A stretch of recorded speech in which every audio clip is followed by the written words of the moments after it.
And we're back, and our guest for this segment is the Reverend Steve Whittaker, who's senior pastor and president and CEO of John 316 Ministries in Tulsa. Good to have you.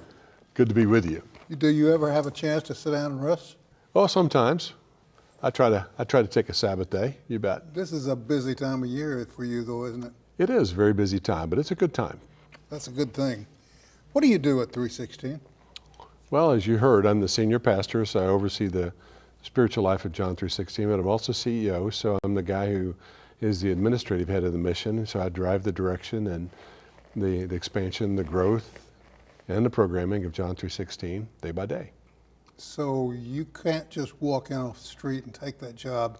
You've got to have administrative, you've got to have people skills, you've got to be a minister, you've got to be all things to all people.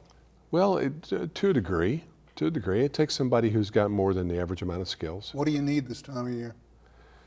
Well, my goodness, when we start talking about that, of course, there's the massive numbers of people that have been coming to the mission all year long. This is our big fundraising time, so there's that.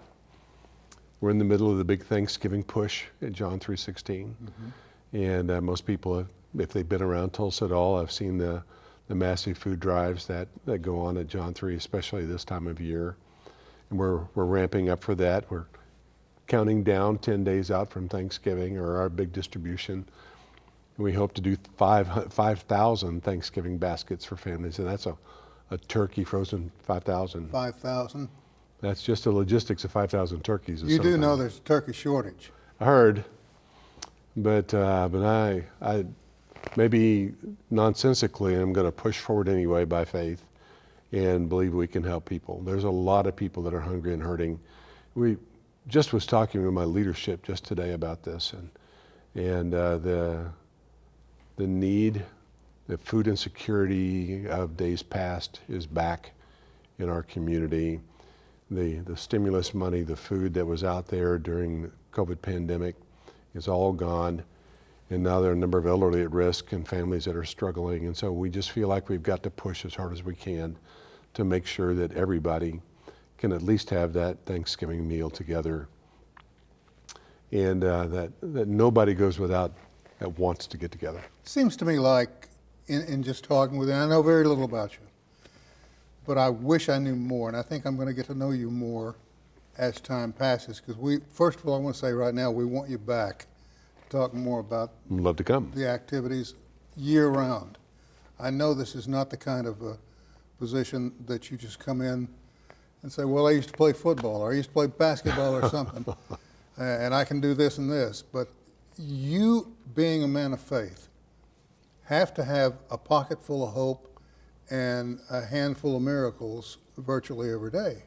That would be true. That would be true. But some of us are created for special things, and I am created for this moment, as are a whole bevy of people that are John 316. And so it's not, some people are worried and think, oh, you're busy, and they might wear on you, but when you're made for something, it's life-giving, it's energizing.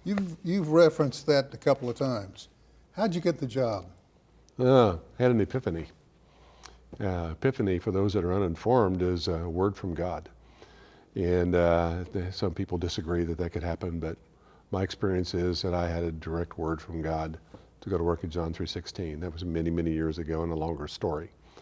But I've been there now for 33 years, and the mission has grown and grown and grown, and we're helping lots of people these days, and helping the entire community, the entire northeastern Oklahoma, frankly. We get to reach a pretty long ways out from Tulsa to help people. It can't be easy. You pick up the paper, or you turn on the television, or you turn on the radio, or whatever, and you realize all the hardships in the world, mm-hmm. all the hardships close to home, and you say, dear Lord, help me fight my way through this, because I got to feed a lot of people. I got to feed them physically, mentally, emotionally, psychologically. There are just so many ways to do it. It's got to be not a burden, but it's got to be an incredible amount of work. Well, it can be overwhelming, but man, I've got the A-team at John 316, the tip of the spear, the best of the best, the vetted professionals are at John 316 Mission.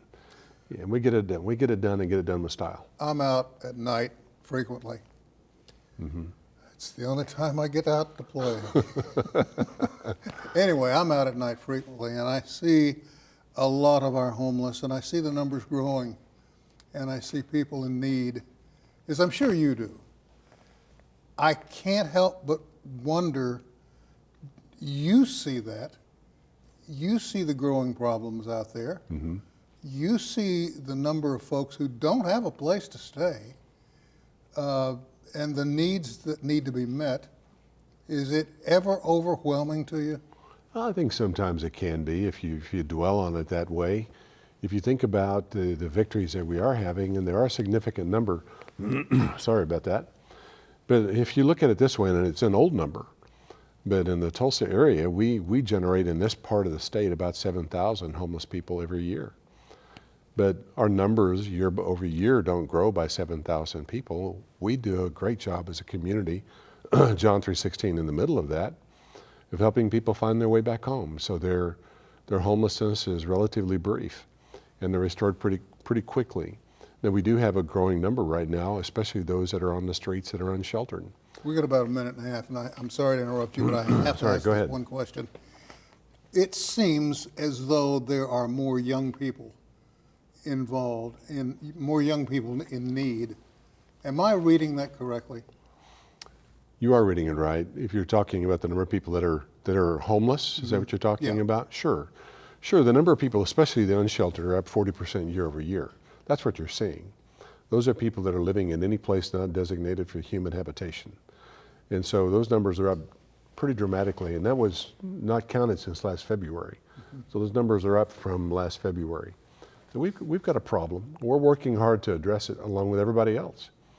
But we've got our job in front of us. We've got a lot of work in front of us. Well, Reverend, you're doing the job of 5 different people.